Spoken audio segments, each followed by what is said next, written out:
Moving on to gold on the 4-hour time frame, we can see we've had that most recent break of structure in towards the downside, and this is the current swing range that we are trading within. Now, this high is relatively strong because it liquidated this high here, and therefore, from a market structure perspective, I am anticipating lower prices. I would like to see this high here get taken though before we see that downside, which would mean that I want to see this demand zone hold, push price back up again, create another area of demand, liquidate this high before then looking for that downside move towards the week swing low.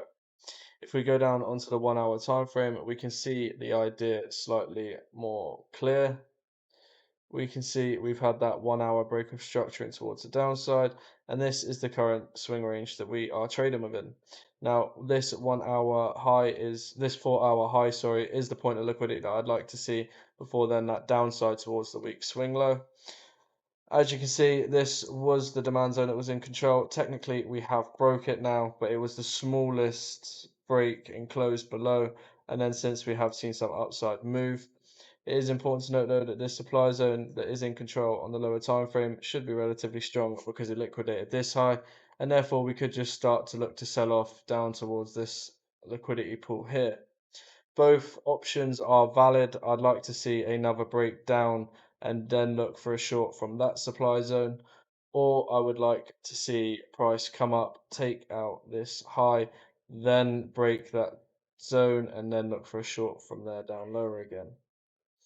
Moving on to Bitcoin, we can see on the daily time frame that we had our break of structure towards the downside, followed by another break of structure towards the downside. So this is the current swing structure that we are trading within, and from a structural perspective, we would like to see this high get taken or this high get taken before then looking for that downside continuation. However, on the 4-hour time frame, we have got a slightly different picture. We've had a break of structure here, and then we've also had another break of structure over here. And therefore, on the 4-hour time frame, this is our swing high and this is our swing low.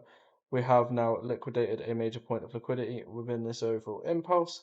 And if we switch the demand zone to a supply zone, we could then look for that retracement and short it down towards the weak swing low here.